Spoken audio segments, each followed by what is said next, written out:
پتہ نہیں کیا حضرت محمد حنفیہ نے امام حسن سے امام حسین کے لیے کہا کہ امام حسن نے جواب دیا اپنے بھائی محمد حنفیہ کو امام حسین کے بارے میں، فرمایا ان اخی الحسین قد علمنا علما، میرا بھائی خبردار یہ باتیں نہیں کرو۔ محمد حنفیہ کو امام حسن جواب دے رہے ہیں، بھائی خبردار یہ باتیں نہیں کرو، ان اخی الحسین قد علمنا علما، میرا بھائی حسین ہم سب سے بڑا عالم ہے۔ یہ بولنے والا وہ ہے جو امام حسین کی طرح عالم ہے۔ بھائی کوئی کم پڑھا لکھا بڑے پڑھے لکھے کے بارے میں کہے بہت بڑے عالم ہے، یہ معیار نہیں ہے۔ معیار یہ ہے کہ یا بڑا چھوٹے کو عالم بولے یا عالم کو عالم بولے۔ امام حسن قد علمنا علما، مجھے آپ کو مولا حسین کے فضائل میں 5 جملے سنانے ہیں، امام حسن کی زبان سے امام حسین کی فضیلت۔ امام حسن فرما رہے قد علمنا علما، میرا بھائی حسین ہم سب سے زیادہ عالم ہے، واسقلنا حلما، اور ہم سب سے زیادہ حلیم اور بردبار ہے، واقربنا من رسول اللہ رحما، اور ہم سب سے زیادہ نبی سے قربت رکھتا ہے۔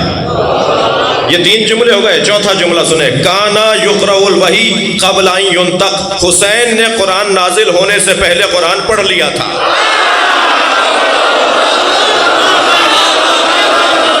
سبحان اللہ، صلوات پڑھے محمد و آل محمد۔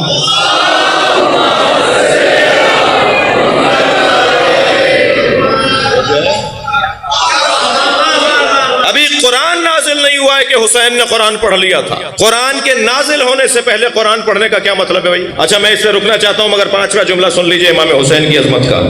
امام حسن فرماتے ہیں کانا فقیہا قبل ان یخلق، حسین دنیا میں آنے سے پہلے فقیہ تھے۔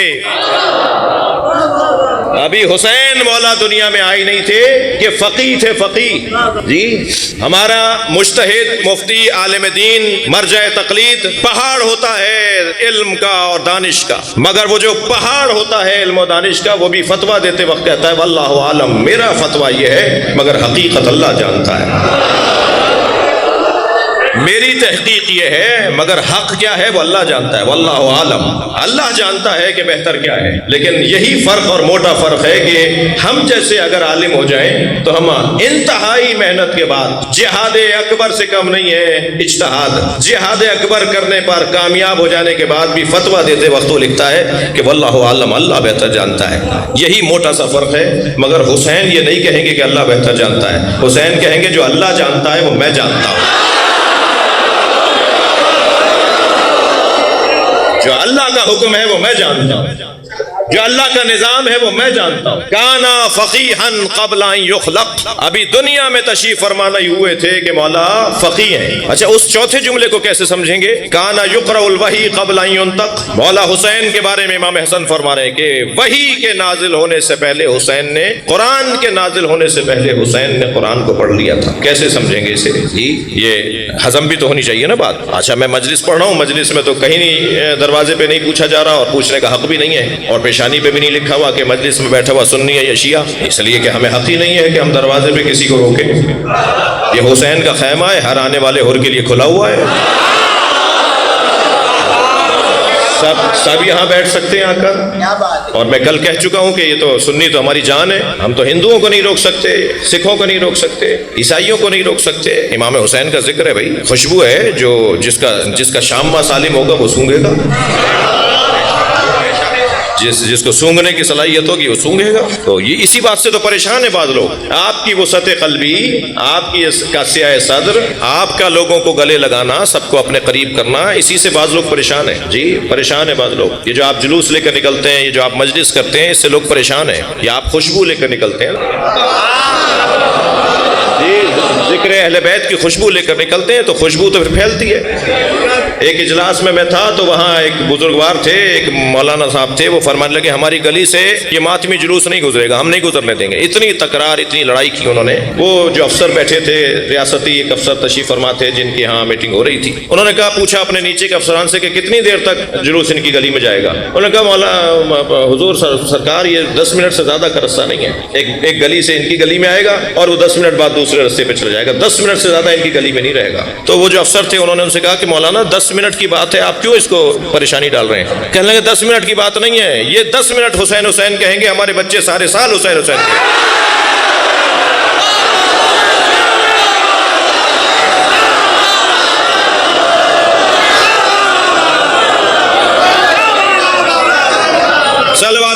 محمد و آل محمد.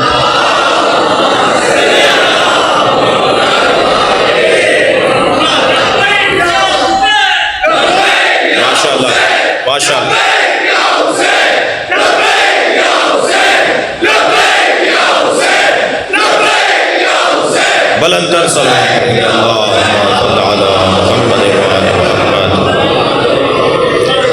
انتہائی گزارش آدبانہ مؤدبانہ عارضانہ عاجزانہ گزارش کر رہا ہوں خاص طور پہ کالے کپڑے پہننے والوں سے کہ جب آپ کالے کپڑے پہن کے نکلتے ہیں نا، میں نے بھی پہنا ہوا ہے، 18 جیٹھ کی نسبت بھی ہے ان مجلسوں، کالے کپڑے پہن کے جب نکلتے ہیں تو ہم ذکر حسین کے سفیر بن کے نکلے ہوئے ہوتے ہیں. آپ کی چال سے لوگ پہچانے کہ حسین کا دادار ہے، آپ کے رویے بہترین تبلیغ کا ذریعہ بنے. جی انتہائی احتیاط کی ضرورت ہے، اخلاقیات سے بڑھ کر کوئی تبلیغ کا رستہ نہیں ہے. جی ہمارے بھائیوں نے تبلیغی جماعت بنائی ہے، مجھے ان سے بہت پیار ہے، دروازے دروازے پہ جا کے پیغام پہنچاتے ہیں. جی میں کہتا ہوں ماشاءاللہ.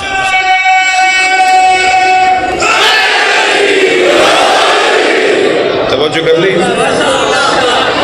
امام حنبل نے کیا فرما دیا، امام مالک نے کیا کہہ دیا، امام اعظم ابو حنیفہ کو تو کوڑے مارے گئے علی کی وجہ سے، انہیں زندان میں ڈال دیا محبت علی میں. امام شافعی نے تو حد کر دی، تو کہنے لگے شیعہ کیا فضائل پڑھیں گے اہل بیت کے جو ان بزرگوں نے پڑھ دی ہے.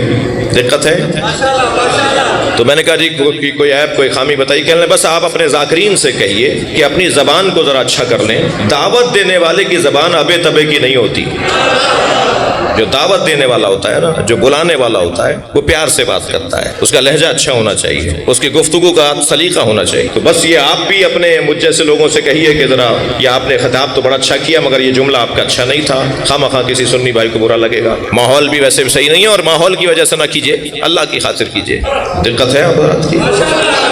تو بحث یہ تھی کہ ہم اس دروازے پر، اس دروازے کے اس لیے محتاج بنائے گئے ہیں کہ ہم علم لے کر نہیں آئے تھے، غیرت لے کر نہیں آئے تھے، عزت لے کر نہیں آئے، شجاعت لے کر نہیں آئے، سخاوت لے کر نہیں آئے. یہ پانچوں فضائل اس گھرانے میں پیدائشی ہیں. یہ جب دنیا میں آتے ہیں تو علم لے کر آتے ہیں. تھکے نہیں ہیں تو ایک اور مثال دوں. میں نے مولا علی کی مثال دے دی، امام حسین کی دے دی، امام حسن کی لے لیجئے. نبی کی آغوش میں بیٹھے ہیں، 3 سال کی عمر ہے. مولا حسن مجتبیٰ نبی کی آغوش میں بیٹھے ہیں اور عمر میرے مولا کی ظاہری طور پر 3 سال کی ہے. ایک عرابی بدو ہاتھ میں گوہ کی دم پکڑ کر لایا. یہ گوہ کھاتے تھے پہلے. یہ گوہ بڑی چھپکلی، بچوں کے لیے کہہ رہا ہوں، اتنی بڑی چھپکلی ہوتی ہے جو صحراؤں میں ہوتی ہے، اسے کھاتے تھے. یہ ذبح کر کے اس کا گوشت کھاتے تھے. اس کا شکار کر کے اس کی دم پکڑی ہوئی تھی اور وہ مردہ تھی، اسے لے کر آیا. سرکار بیٹھے ہیں اپنے اصحاب کے ساتھ اور امام حسن سرکار کی گود میں بیٹھے ہیں. اس نے آواز لگا کے کہا عبداللہ کے بیٹے، تم نے نبوت کا دعویٰ کیا ہے، تمہاری نبوت پہ دلیل کیا ہے؟ میرے مولا نبی نے فرمایا تیرے ہاتھ میں جو گو ہے وہ میرا کلمہ پڑھے گی، میرا حسن تیرے سوال کے جواب دے گا.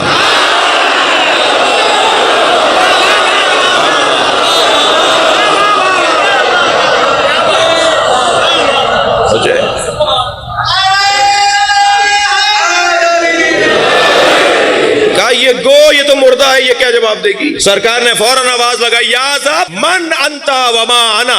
عربی میں زب کہتے ہیں اسے. اے زب بتا تو کون ہے اور میں کون ہوں؟ وہ جو پتہ نہیں 2 دن کی مردہ تھی، 6 گھنٹے کی مردہ گو تھی، ایک مرتبہ اس کی گردن ہلنا شروع ہوئی. نبی اسے یا کہیں تو زندہ کیسے نہ ہو؟ نبی نے یا کہا ہے تو زندہ ہوگی نا خود بخود. ایک مرتبہ مردہ جانور اس کے ہاتھ میں پھڑکنے لگا اور گردن سیدھی کر کے اس نے کہا انت رسول رب العالمین. آپ عالمین کے رب کے رسول ہیں.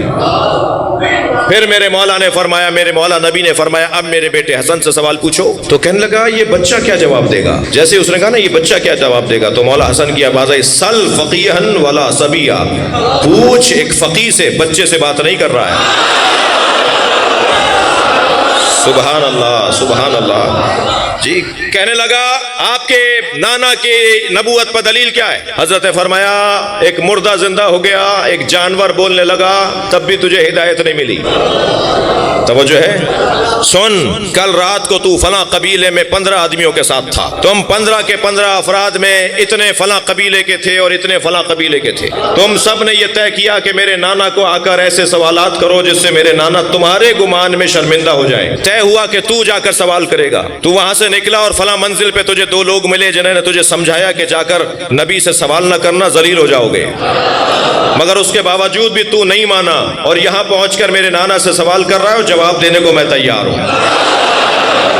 اللہ اکبر۔ سارے رستے کے حالات بتا دیے، ایک رات پہلے کی کیفیات بتا دی۔ اس کے بعد امام حسن کا جملہ سنیں جو امام کی فضیلت کا ایک بڑا حسین جملہ ہے۔ امام فرماتے ہیں اللہ اکبر، اندی بحر العلم، میرے پاس علم کا سمندر ہے، لا تقسمہ التوالی، جسے ڈولوں سے خالی نہیں کیا جا سکتا۔ صلوات پڑھیں محمد و آل محمد۔